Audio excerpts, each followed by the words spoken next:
বাংলাদেশে অত্যাচারের যে সমস্ত সীমা পেরিয়ে গিয়েছে তার নতুন করে বলার কিছু নেই। যেখানেই দেখা যাচ্ছে হিন্দুদের ওপরে অত্যাচার চলছে, যে অত্যাচার দেখলে রীতিমতো কান্না পাবে আপনার। একটা ভিডিও রীতিমতো ভাইরাল হয়ে গিয়েছে, সেখানে দেখা যাচ্ছে কোমরে দড়ি বেঁধে দেখুন কি অত্যাচার চলছে। মায়ের শেষ কাজেও যেন সব কিছুই কষ্টের। এই কষ্ট রীতিমতো গা হাত পা ঠান্ডা হয়ে যাবে আপনার। আমরা জেনেছি যেসব সময় বলা হয় কোথাও যেন মানবাধিকার লঙ্ঘন করা না হয়, সবসময় কথা বলা হয়, কিন্তু বাংলাদেশ সমস্ত পার করে ফেলেছে। মানে বলা যেতে পারে উত্তর কোরিয়াকেও পেছনে ফেলে দিয়েছে বাংলাদেশ। আম্মা চলে গিয়েছে আর বাবার কোমরে দড়ি।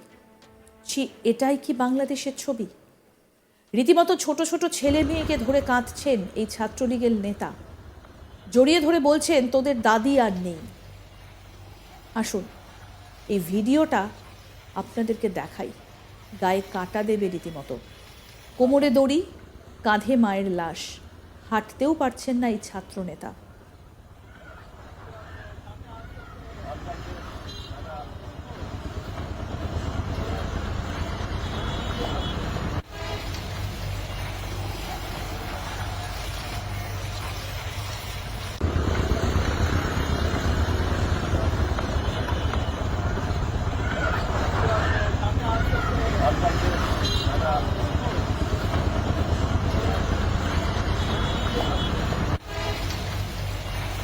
এই বাংলাদেশের ছবি দেখলে গায়ে কাঁটা দেবে। ছাত্রলীগের নেতা হবার জন্য এইভাবে শাস্তি পেতে হবে? এই ছবির বদল কবে হবে সেই দিকেই তাকিয়ে রয়েছে গোটা দেশ, বলা ভালো গোটা বিশ্ব।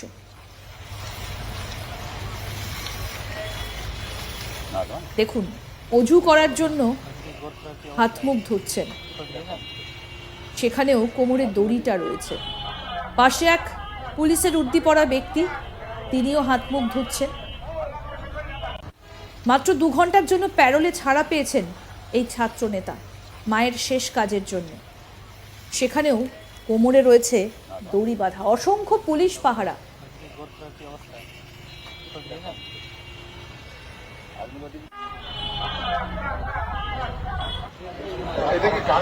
এই দেখুন পুরো ভিডিওটা।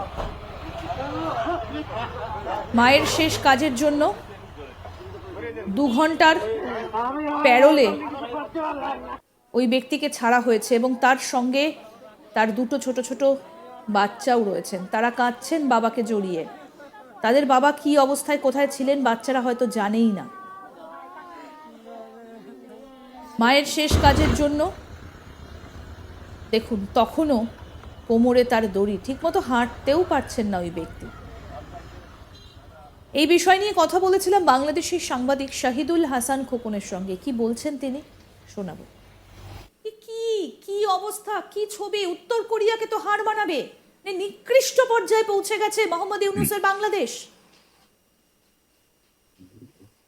ইন্দ্রাণী, আসলে আমি এই ছবিটা দেখছিলাম। ইন্দিরা দাদা, আমার নাম ইন্দিরা। আর ইন্দিরা, সরি, আমি এই ছবিটা দেখছিলাম আর আমি খুব আহ, মানে বাকরুদ্ধ হয়ে যাচ্ছি।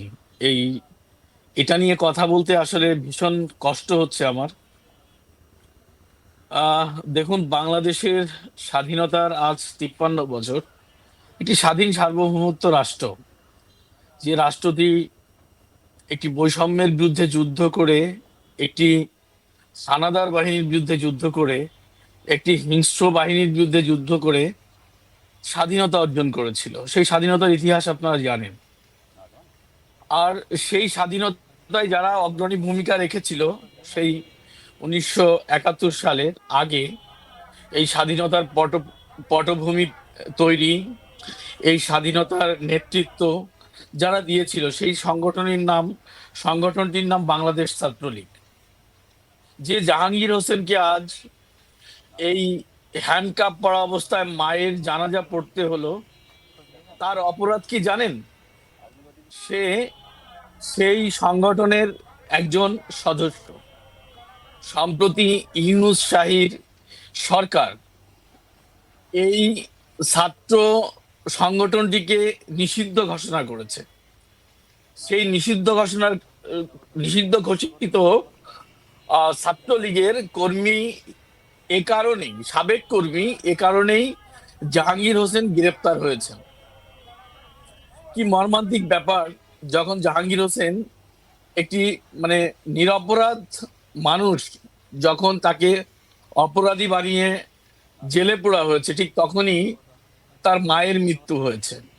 এটি বিধাতার আহ, নির্দেশ, আদেশ বা সৃষ্টির প্রচলিত দাদা বুঝতে ধারা পারছি যে আপনাকে দেখে একজন মানুষ আপনিও অনেকটা ইমোশনাল হয়ে গিয়েছেন। মৃত্যু হবে। আপনার দেশের একটা হ্যাঁ, ছবি, আমি বুঝতে পারছি আপনিও আমি কতটা এটি ইমোশনাল। এটি একটু বলি যে আসলে এই পরিস্থিতিতে তাকে কিন্তু রাষ্ট্রীয় নিয়ম মেনে তাকে প্যারেলো মুক্তি দেওয়া হয়েছে। একজন মায়ের মৃত্যুর খবর শোনা মানুষ, তাকে প্যারেলো মুক্তি দেওয়া হচ্ছে 2 ঘন্টার জন্য। আপনি বলেছেন সে পালিয়ে যাবে, এটা ভাববার কোনো অবকাশ নেই। এটা আসলে কেউ পালিয়ে যায় এরকম পরিস্থিতিতে, এটা আমরা কেন ভাবি, কারা ভাবতে পারে, তারা কতটা নৃশংস। এবং সেই নৃশংসতার ছবি এটি, যে একজন মানুষকে তার মায়ের জানাজায় অংশ নেওয়ার জন্য হাতে দড়ি বেঁধে, কোমরে দড়ি বেঁধে তাকে নিয়ে যাওয়া হচ্ছে। কাকে মেসেজ দেওয়া হচ্ছে? সে কি পাকিস্তানি বাহিনীর লোক, নাকি সে নিষিদ্ধ পৃথিবীর কোনো জঙ্গি সংগঠনের লোক? যে সংগঠনটি বাংলাদেশের মুক্তিযুদ্ধের নেতৃত্ব দিয়েছে, মুক্তিযুদ্ধে অগ্রণী ভূমিকা পালন করেছে, সেই ছাত্রলীগের একজন নেতা হওয়ার অপরাধে জাহাঙ্গীর হোসেনের এই আজকের নির্মম ভাবে তাকে এইভাবে তার মায়ের জানাজায় অংশ নিতে হলো। এটি সত্যিই বাংলাদেশের জন্য দুর্ভাগ্যজনক।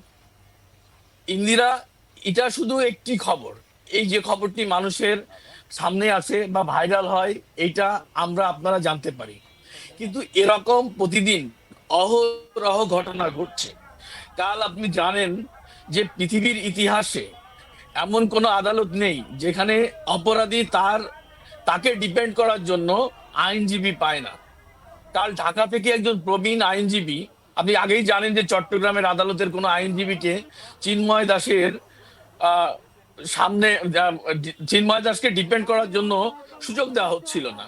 সেখানে ঢাকা থেকে একজন সিনিয়র আইনজীবী, যে মানবতার তাগিদে চলে গিয়েছিলেন চট্টগ্রামে, তাকে কাল আদালতে